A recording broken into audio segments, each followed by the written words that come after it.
Sema kweli ndio kama nilivyokuambia mshikaji wangu, ametafuta kuelewa kishenzi. Ninakupenda, ninakupenda kweli. Yaani sitaki masuala kona nini sio nini na nini, sio mimi direct moja kwa moja. Yaani ninakupenda. Haina shida, mimi nimekuelewa. Unanielewa vipi? Yaani sijakuelewa. Nimekuelewa. Mimi sitaki kukuzungusha eti miaka na unanitongoza leo na kujibu miaka ujao. Mimi siko hivyo banga. Mimi ukiniface moja kwa moja kujibu blank.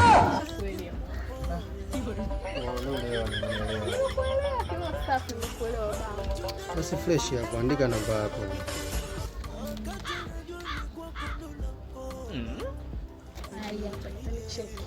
Muda wote, masaa 24. Basi fresh basi nitakucheki basi. Sema. Na shida mama. Hapa niko na shida. Mpenzi wangu bamba. Akisha kwa bamba. Na shida. Sema shida hapa.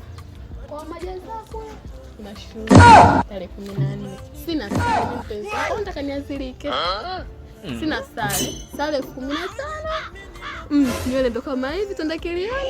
Sina. Hapa nataka 30 nimesuka. Sare 15 na kodi. Hata mimi na tatu wa chama. Kwa kodi kama 200. Hapo kala kama 200 hivi. Na shida nayo. Ndio leo. No.